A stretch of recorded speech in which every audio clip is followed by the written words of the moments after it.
Keinginan yang kuat untuk mendapatkan sesuatu, timbullah di situ usaha. Kalau keinginannya lemah, hanya sekedar keinginan, kada sampai naik kepada tingkat usaha. Orang yang punya keinginan kuat untuk sihat, lalu berusaha, berobat. Nah, kalau keinginannya lemah, kada akan berusaha untuk berobat. Jadi keyakinan, keinginan yang kuat membuahkan suatu usaha, ikhtiar. Lakin la yahsulu, tetapi usaha kita, sehebat apapun usaha, sekuat apapun usaha, la yahsul, tidak akan hasil, tidak akan membuahkan satu faidah. Idza aradal takdir, apabila bertentangan dengan takdir Allah Subhanahu wa ta'ala. Nah, jadi artinya usaha kita mati-matian, habis-habisan berusaha, kada akan jadi apa-apa kalau bertentangan dengan apa yang sudah ditakdirkan oleh Allah Subhanahu wa ta'ala. Li'annahu min jumlatil asbab, karena usaha itu bagian dari sebab. Usaha itu bagian dari sebab. Wal asbab la tu'athir, dan sebab itu tidak memberi bekas apa-apa. Sebab itu tidak memberikan pengaruh apa-apa. Nah, para muhibbin rahimakumullah, kita berdagang itu sebab, kita berobat itu sebab, kita lari daripada yang membahayakan itu sebab. Pisau itu bisa dijadikan sebab untuk memutung, api itu sebab untuk membakar. Nah, sebab-sebab itu tidak akan bisa apa-apa kalau tidak sesuai dengan takdir Allah Subhanahu wa ta'ala. Nah, ini satu i'tikad yang wajib ada dalam hati kita. Jangan sampai tergelincir sedikit pun dari i'tikad semacam itu. Faman ya'taqada annal asbab tu'assir fahuwa kafir. Barang siapa yang mengiktikadkan di dalam hatinya, meyakini di dalam hatinya bahwa sebab itu memberikan bekas, maka itu adalah kafir. Mengiktikadkan di dalam hati bahwa sebab itu memberi bekas. Berdagang itu mengayakkan, bertani itu mengayakkan, pisau itu memutung, api itu membakar. Nah, i'tikad dalam hati seperti itu, maka dia sudah keluar dari Islamnya, sudah keluar dari Islam. Nah, para muhibbin rahimakumullah, jadi jangan sampai ada dalam hati kayak itu, mungkin ada berusaha kayak panak sugih, nah diam di rumah, kada berusaha, maulah sugih, kok adanya mau sugih, mungkin ada berusaha. Nah, kalau itu jadi i'tikad di dalam hati, kafir. Karena dia mengiktikadkan bahwa usaha itu mengayakkan, membuat orang kaya. Kayak panak sigar, mau berobat, apa berobat? Mau tuh sigar. Nah, seolah-olah dia mengiktikadkan bahwa obat itu yang menyembuhkan. Bila itu jadi i'tikadnya di hati, keluar dari Islam, karena menyekutukan Allah Subhanahu wa ta'ala.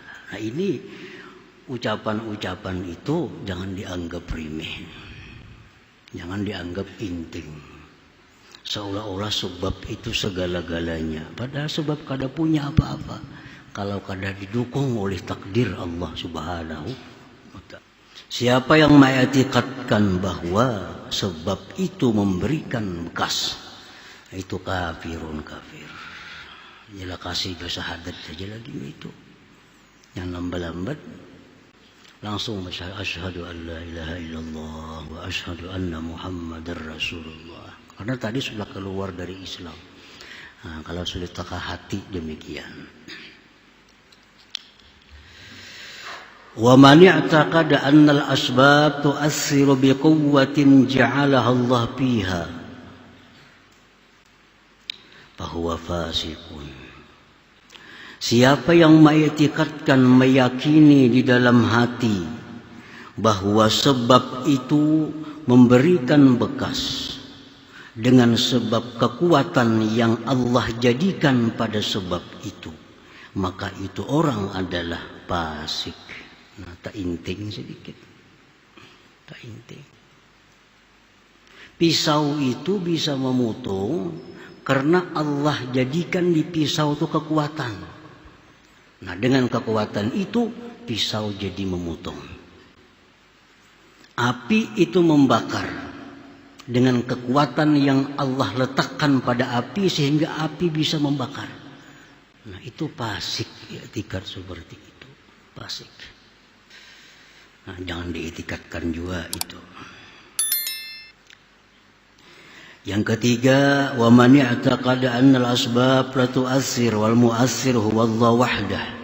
Lakin mata wujidatil musabbabat bahwa jahil. Siapa yang mengiktikadkan, meyakini di dalam hati bahwa sebab itu tidak memberi bekas, yang memberi bekas itu hanya Allah semata. Tetapi manakala didapat sebab, didapat musabbab, maka itu orang jahil. Ujarnya bujur raja, api itu kadang memberi bekas. Yang memberi bekas itu Allah. Tapi begitu kita tersentuh api, kita hangus. Orang ini memastikan bila ada sebab, ada musabbab. Bujurai Allah yang memberi bekas. Sebab kada punya apa-apa. Tapi begitu ada sebab, Allah jadikan musabbabnya. Bilanya tersentuh api, Allah jadikan hangusnya. Tersentuh pisau, Allah jadikan terpotong. Nah, itu orang jahil. Kenapa jahil? Orang kada tahu artinya. Itu Nabi Ibrahim dibuat dalam api beberapa hari, kada hangus Nabi Ibrahim. Nabi Ibrahim dibuat dalam api yang sangat besar. Kada hangus Nabi Ibrahim. Berarti apinya ada. Kenapa kada membakar? Karena takdir Allah kada membakar saat itu.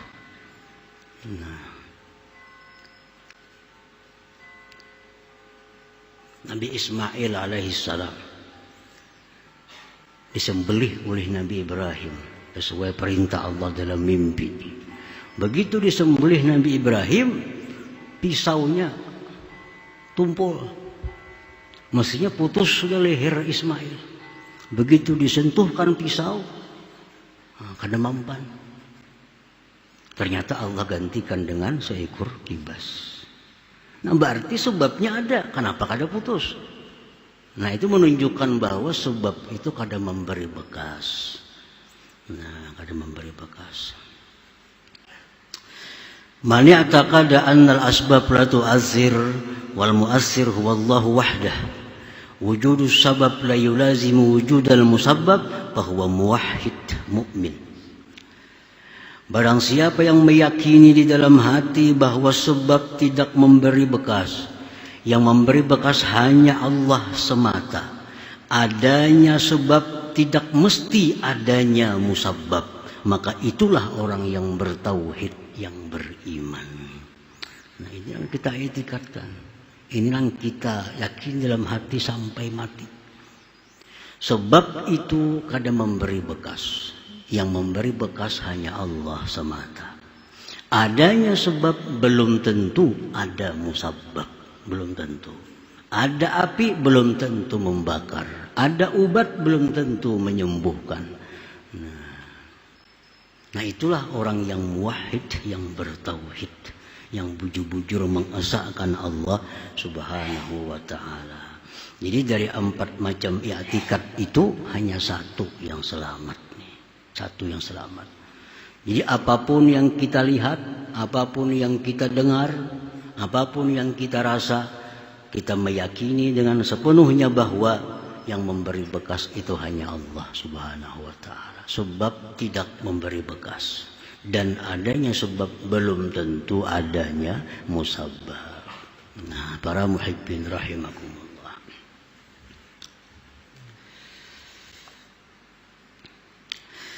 May yara rizqa min Allah Ta'ala wa min al-qasbi fahuwa musyrik. Barang siapa yang menganggap rezeki itu dari Allah dan dari usaha, maka itu orang musyrik. Bujur aja rezeki Tuhan memberi. Mau kada buka toko, di mana datang duit? Nah, modelnya kayak itu. Bujur aja nang menyihatakan tu Allah.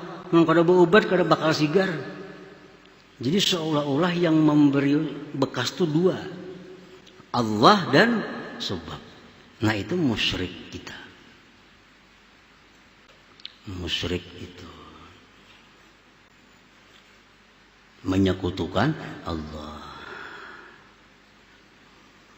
Orang yang melihat bahwa rezeki dari Allah dan dari usaha. Dari Allah dan usaha ini bergabung, datang rezeki. Kita buka toko, Allah menakdirkan dapat rezeki, lalu dapat rezeki. Ini seolah-olah kalau takdir semacam aja, mungkin begadang di rumah kada dapat rezeki. Kalau buka toko, kada ada takdir, kada dapat rezeki juga. Dapat rezeki kalau bergabung dua, takdir dan usaha. Nah, ini musyrik karena menyekutukan Allah Ta'ala.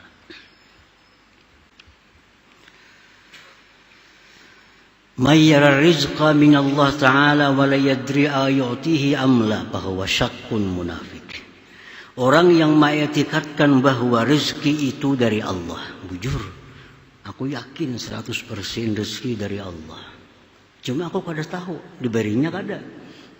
Nah, bujur rezeki dari Allah. Cuma aku kada tahu apakah aku diberi atau kada isuk kaina. Itu orang yang ragu-ragu, ngarannya munafikun, orang yang munafik itu. Jangan dipakai juga itu etikat itu. Yang ketiga, may yara rizqa min Allah wa la yuaddi haqqah aw ya'sillaha ta'ala li ajli kasbi fa huwa fasik. Orang yang mengetikadkan bahwa rezeki dari Allah semata. Nah, dia mengetikadkan bahwa rezeki itu dari Allah, titik. Tapi ini kadang menunaikan hak rezeki. Atau dia cari rezeki dengan cara yang maksiat. Bahwa fasikun, maka dia fasik itu. Fasik. Etikatnya bujur. Etikatnya benar bahwa rezeki itu hanya dari Allah. Tapi ya cara mencarinya maksiat. Nah, cara mencarinya cara yang luput dari syariat. Nah, itu orang fasik.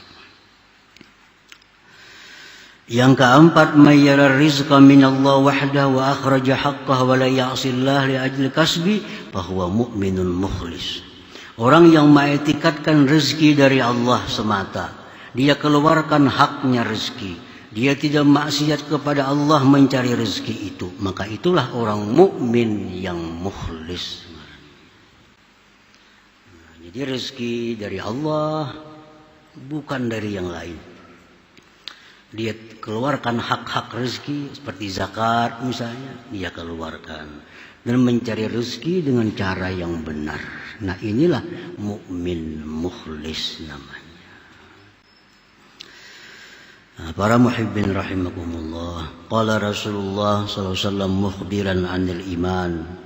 Rasulullah bersabda mengkhabarkan beliau tentang iman, an tu'mina billah wa malaikatihi wa kutubihi wa rusulihi wal yaumil akhir wa tu'mina bil qadar khairihi wa syarrihi.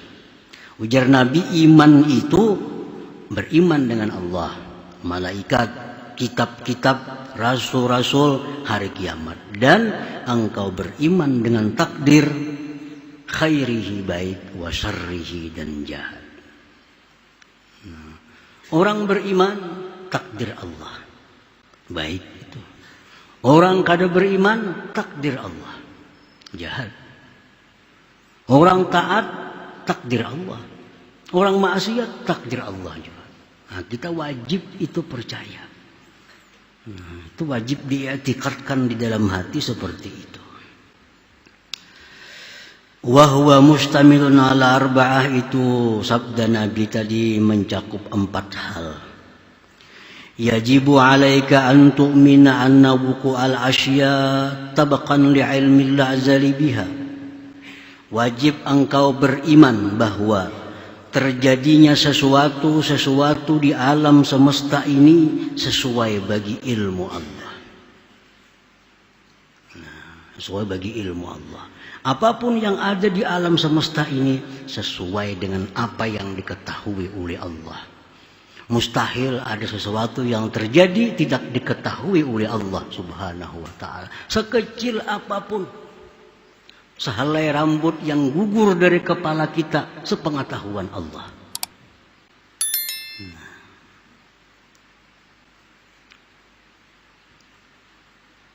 Yang kedua, yajibu alaika an tu'mina annahu ta'ala khalaqa af'alal ibad kullaha min khairin wa syarr wa imanin wa kufrin. Engkau beriman bahwa Allah Ta'ala menciptakan perbuatan hamba seluruhnya, dari kebaikan atau kejahatan, iman dan kafir. Apapun perbuatan hamba itu adalah ciptaan Allah Subhanahu wa ta'ala. Wallahu khalaqakum wa ma ta'malun. Al-Quran mengatakan, apapun yang kamu lakukan itu adalah ciptaan dari Allah Subhanahu wa ta'ala. Yang ketiga, yajibu alaika an tu'mina anna ma qaddarahu Allah fi azalih la budda min wuqu'ihi wa ma la yuqaddiruhu yastahilu wuqu'uhu. Yang ketiga dan yang keempat, wajib engkau beriman bahwa sesuatu yang ditakdirkan Allah pada masa azali pasti akan terjadi. Sesuatu yang tidak ditakdirkan Allah mustahil terjadi. Itu wajib kita iktikadkan. Nah, kalau usaha kadang memberi bekas, apa gunanya Tuhan menyuruh berusaha? Usaha kadang mendatangkan duit. Usaha kadang mendatangkan kesembuhan. Apa guna Tuhan menyuruh kita berusaha? Nah, usaha itu untuk menimbulkan pahala dan dosa. Bila kita berusaha sesuai dengan cara yang digariskan Allah, jadi pahala. Bila kita berusaha dengan cara yang tidak sesuai dengan Allah, jadi dosa. Nah, hanya sampai di situ gunanya usaha itu. Kita disuruh berusaha, disuruh berubat. Hadis tadi mengatakan berubatlah kamu. Disuruh berubat. Tapi apa guna kalau ubat itu kada bapak, kada sesuai takdir? Apa gunanya berubat? Kan takdir juga.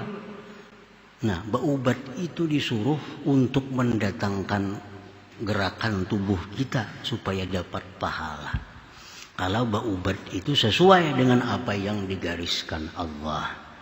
Nah, berusaha berubat itu bisa jadi dosa kalau kita berubat dengan cara yang dilarang oleh Allah Subhanahu wa ta'ala. Jadi usaha-usaha itu dagang, tani, pegawai negeri, semua usaha hasilnya hanya untuk mendapatkan pahala atau mendatangkan dosa. Nah, perkara membuat kita kaya bukan usaha. Perkara membuat kita sembuh dari sakit bukan usaha. Itu takdir Allah Subhanahu wa ta'ala. Nah, para muhibbin rahimakumullah. Yajibu alaika ar-ridha bima qaddarahu Allah wa muqabalatuhu bima huwa matlub. Wajib atas engkau ridha dengan apa yang sudah ditakdirkan oleh Allah. Nah, wajib kita ridha. Dan membetulinya, menyikapinya dengan sesuatu yang dituntut oleh Allah Subhanahu wa ta'ala. Ridha dengan sakit bukan berarti kita kada boleh berobat. Ridha dengan kesusahan bukan berarti kita kada boleh mencari kelapangan. Nah, jadi kita wajib ridha dengan apa yang terjadi, yang ditakdirkan oleh Allah. Dan kita wajib menyikapi takdir itu dengan sesuatu yang dituntut oleh Allah.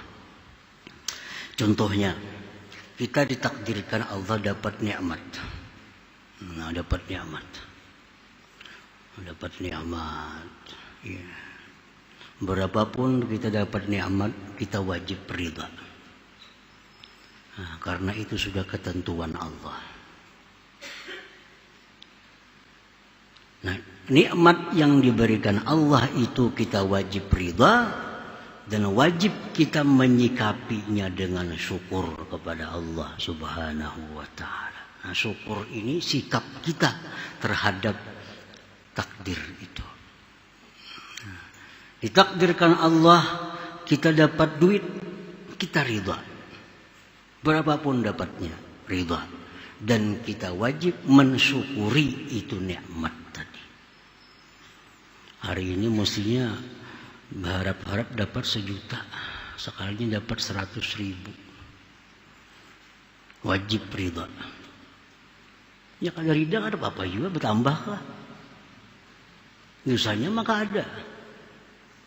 Nah, alhamdulillah dapat 100.000. Dah kali 50.000 aja. Dah kaprai lalu. Nah, jadi nikmat itu takdir Allah hari ini dapat nikmat, sikapi dengan syukur. Seapapun nikmat yang datang kepada kita dari Allah Subhanahu wa ta'ala. Nah, yang kedua, kita ditakdirkan oleh Allah mendapat bala. Baik bala pada diri, harta, keluarga. Dapat bala. Kita wajib ridha. Jangan cari kambing hitam. Ini gara-gara si Anupang nih, ini nangka ini. Nah, jangan lagi itu. Kalau sudah mengaji ini. Ini wajib ridha. Kita dapat suatu bala, kita wajib ridha dan menyikapi bala itu dengan sabar. Nah, dengan sabar. Arti sabar itu apa? Mengadukan hal kepada Allah Subhanahu wa ta'ala. Kita dapat bala, kaduakan lawan Tuhan. Nabi Ya'qub alaihissalam, innama ashku bathi wa huzni ilallah. Aku hanya melaporkan duka cita kesedihanku itu kepada Allah Subhanahu wa ta'ala. Bukan berarti kita kada boleh ke dokter melaporkan penyakit. Bukan berarti kita kada boleh lapor ke polisi bila kita kehilangan. Bukan itu artinya. Cuma yang pertama kita lapori itu Allah Subhanahu wa ta'ala.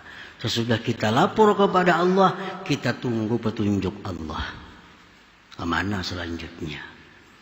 Nah, kemana selanjutnya? Ya Allah, hamba susah. Hamba kada berduit. Hamba lapar. Lapor lawan Tuhan. Nah, kita hanya tunggu kemana Allah memberi arahan. Oh, datangi rumah si Anu, di sana ada makanan. Datangi jangan sana lagi. Kepada aku lapar, nah ada kan nasi, ada apa-apa lagi. Nah, sudah lapor lawan Allah. Yang pertama dilapuri itu Allah. Sakit ya Allah, hamba sakit ya Allah. Nah, tunggu lagi ilham dari Allah. Kemana kita mencari obatnya? Ke sana ke sini. Jadi bala itu takdir Allah. Dan kita wajib ridha. Dan sikapilah dengan sabar. Yang ketiga, takdir Allah taat. Taat. Kita hari ini bisa sembahyang, takdir Allah. Kita hari ini bisa nuntut ilmu, takdir Allah. Kita hari ini bisa baca Quran, takdir Allah. Kita hari ini bisa sembahyang tahajud, takdir Allah. Takdir Allah. Dan sikapi itu takdir taat dengan mengingat nikmat anugerah Allah Subhanahu wa taala, supaya jangan ujub jadinya. Nah, jadi kita bisa sembahyang hari ini, bisa mengaji hari ini. Nah, kita ingat bahwa ini adalah anugerah Allah. Jika aku kada dianugerahinya, kada bisa mengaji pang hari ini. Jika kada diberinya hidayah, taufik, kada bakal bisa nuntut ilmu hari ini. Nah, cuma karena aku diberinya hidayah, taufik, pertolongan, bisa nuntut ilmu hari ini. Jadi sikapi takdir taat dengan mengingat anugerah Allah Subhanahu wa taala. Nah, yang keempat, maksiat. Kita ditakdirkan Allah hari ini maksiat. Kita wajib ridha. Wajib ridha.